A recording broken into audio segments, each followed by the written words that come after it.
मैं आज आपको भगवान बुद्ध की कहानी सुनाने वाला हूँ। श्रावस्ती नगरी में कुशा गौतमी नाम की एक कन्या रहती थी। गौतमी उसका असली नाम था। काम करते करते वह जल्दी थक जाती थी एवं लोग उसे कुशा गौतमी के नाम से पुकारते थे। गौतमी ने जवानी में प्रवेश किया और उसका विवाह हो गया। गौतमी गरीब घराने की थी, अतएव उसके ससुराल के लोग उसका यशोचित आदर न करते थे। कुछ समय बाद गौतमी को एक पुत्र हुआ। अब घर के लोग उसका आदर करने लगे, लेकिन होने को कुछ और ही पसंद था।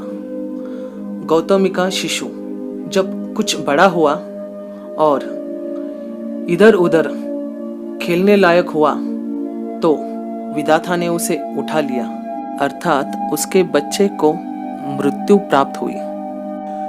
गौतमी ने सोचा,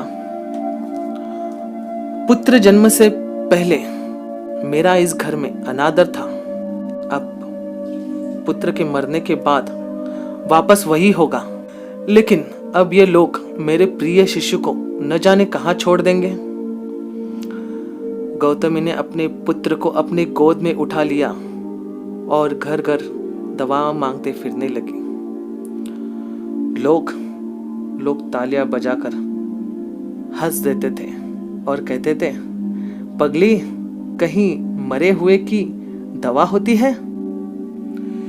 किसी भले आदमी को गौतमी पर बहुत दया आई और उसने सोचा, इस बेचारी का कोई दोष नहीं है, यह पुत्र के श्लोक में पागल हो गई है।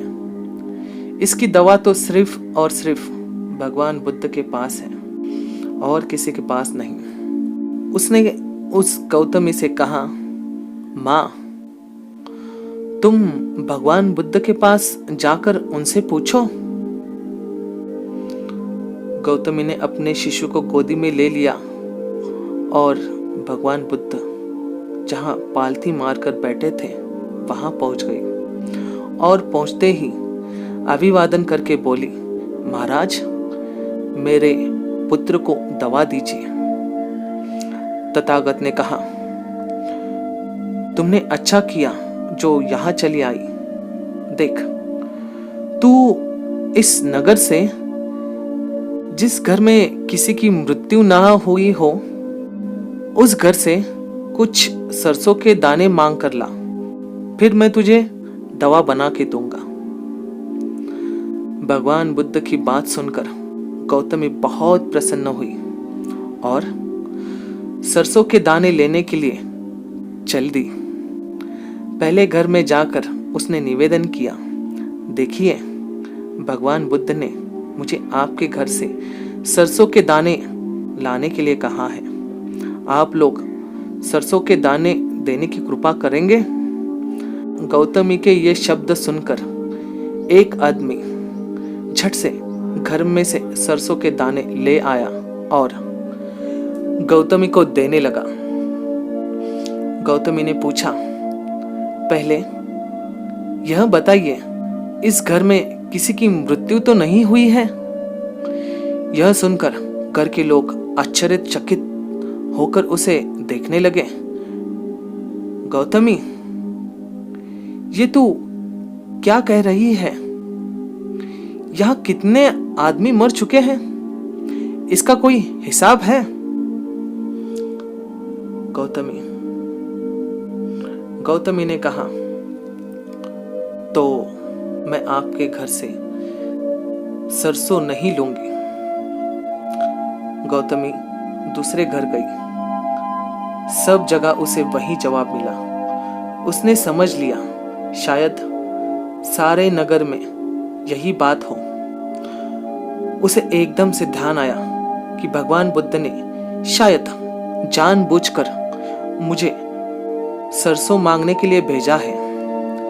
वह शीघ्र ही अपने पुत्र को नगर के बाहर के शमशान में ले गई और अपने हाथों में लेकर बोली, प्रिय पुत्र, मैंने समझा था शायद तुम ही अकेले मरने के लिए पैदा हुए हो, लेकिन अब मुझे मालूम हुआ है कि मौत सबके लिए है। जो पैदा हुआ है उसे एक न एक दिन अवश्य मरना है। इतना कहकर अपने पुत्र को शमशान में रखकर वो वहां से लौट आई। लौटकर गौतमी भगवान बुद्ध के पास गई। बुद्ध ने पूछा, गौतमी, तुम्हें सरसों के दाने मिल गए? गौतमी ने कहा, भगवान, सरसों नहीं चाहिए, उनका काम हो गया है।